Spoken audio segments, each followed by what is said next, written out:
दोस्तों, आज हम इस वीडियो में बात करने वाले हैं रामधारी सिंह दिनकर के जीवन के बारे में, उनके जीवन से जुड़ी कुछ अहम घटनाओं के बारे में, कुछ कहे अनकहे पलों के बारे में। तो आइए वीडियो को स्टार्ट करते हैं वक्त न गवाते हुए। सबसे पहले आपको बताना चाहूंगा, रामधारी सिंह दिनकर का जन्म 23 सितंबर 1908 को बिहार के मुंगेर जिले के सिमरिया ग्राम में हुआ था। इनके पिता रवि सिंह एक सामान्य किसान थे और माता मनरूप देवी सामान्य गृहिणी थी। जब ये मात्र 2 वर्ष के थे, उसी समय इनके पिता का देहांत हो गया। विधवा मां ने किसी तरह बच्चों का पालन पोषण किया। दिनकर का बचपन देहात में बीता, जहां दूर तक फैले खेतों की हरियाली, बांसों के झुरमुट, आमों के बगीचे और कांस के विस्तार थे। प्रकृति की इस सुषमा का प्रभाव रामधारी सिंह दिनकर के मन में बस गया था। इसी के साथ बताना चाहूंगा इनके प्रारंभिक शिक्षा के बारे में। तो रामधारी सिंह दिनकर जी ने हाई स्कूल की शिक्षा मोकामा घाट हाई स्कूल से प्राप्त की। इसी बीच इनका विवाह भी हो चुका था तथा ये एक पुत्र के पिता भी बन चुके थे। दिनकर जब मोकामा हाई स्कूल के छात्र थे तो आर्थिक स्थिति खराब होने के कारण उन्हें बीच ही में स्कूल से वापस आना पड़ा था। 1928 में मैट्रिक के बाद दिनकर ने पटना विश्वविद्यालय से 1932 में इतिहास में बीए का ऑनर्स किया।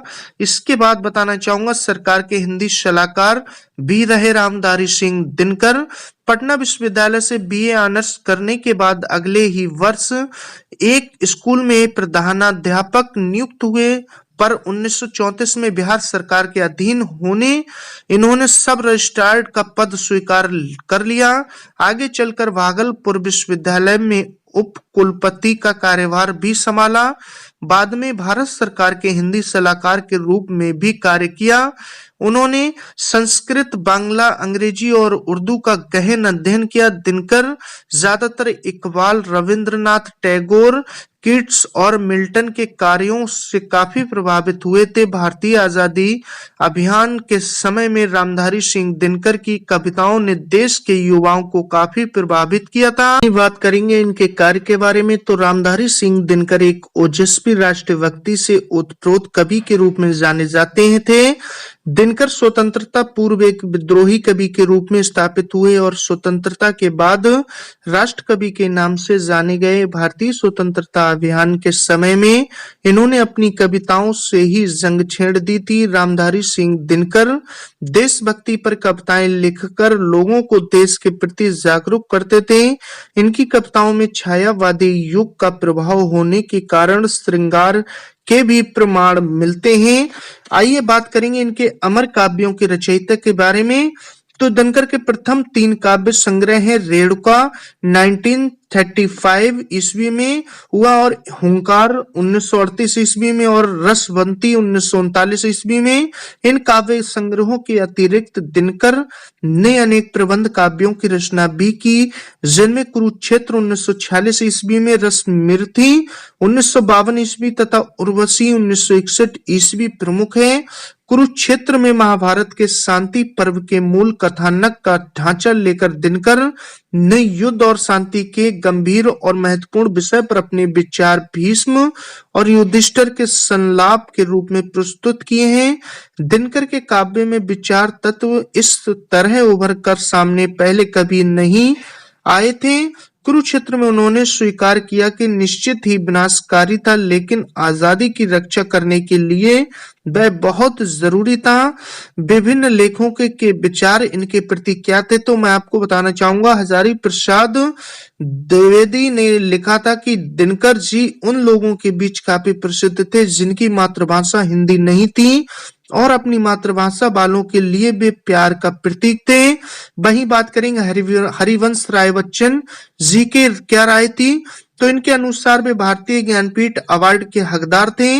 हिंदी लेखक राजेंद्र यादव के उपन्यास सारा आकाश में उन्होंने दिनकर जी की कविताओं की चंद लाइनें भी ली हैं, जो हमेशा से ही लोगों की प्रेरित करती आ रही हैं।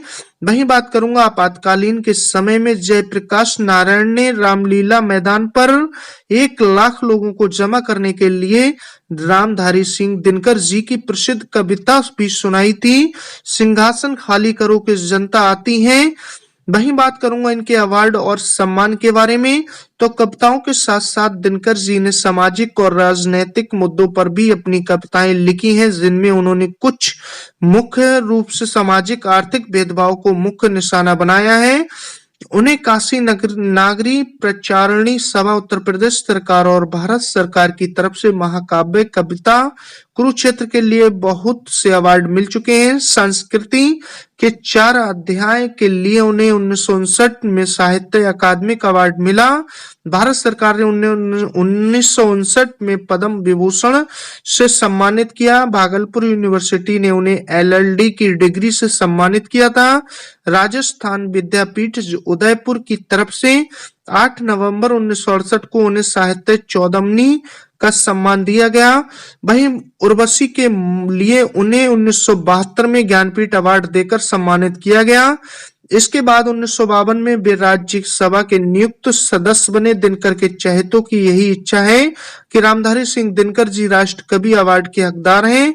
इनकी मुख्य कविताएं थी विजय संदेश 1928, प्राणभंग 1929, रेणुका 1935, हुंकार 1938, रसवंती 1939, द्वंद गीत 1940, कुरुक्षेत्र 1946, धूप छा 1946, सामधेनी 1947, बापू 1947, इतिहास के आंसू 1951, धूप और धुआं 1951, मिर्च का मजा 1951, रसमिर्थी 1952, दिल्ली 1954, नीम के पत्ते 1954, सूरज का ब्याह 1955, नील कुसुम 1954, चक्रवाल 1956, कविश्री 1957 इत्यादि। काफी इनकी ऐसी कविताएं थी जिनके बारे में बताना चाहूंगा इन्होंने लिखी, लेकिन इनकी कुछ लाइनें मैं आपको सुनाना चाह रहा हूं कविता की। वो इस प्रकार है कि जिस मिट्टी ने लहू पिया वह फूल खिलाएगी ही, अंबर पर घन बन छाएगा ही उच्छ्वास तुम्हारा, और अधिक ले जांच देवता इतना क्रूर नहीं है, थक कर बैठ गए क्या भाई मंजिल दूर नहीं है। इनकी ये ऐसी कविता थी जो बहुत ही लोगों के बीच लोकप्रिय हुई। आइए बात करूंगा इनकी मृत्यु के बारे में। तो 65 वर्ष की उम्र में तमिलनाडु के मद्रास चेन्नई में 24 अप्रैल 1974 को इनका निधन हो गया। तो ये थी इनके जीवन से जुड़ी कुछ अहम बातें जो मैंने आपके साथ शेयर की। बताना चाहूंगा अगर आपके पास भी कोई ऐसी स्टोरी है, इतिहास के बारे में कोई ऐसी जानकारी है जिसके बारे में हमको ना पता हो, तो हमारे साथ शेयर करें, कमेंट्स बॉक्स में लिख के जरूर बताएं ताकि उसको हम अपने चैनल पे ला सकें। मिलते हैं फिर नेक्स्ट वीडियो में नेक्स्ट जानकारी के साथ। आपने अपना कीमती वक्त दिया, तब तक के लिए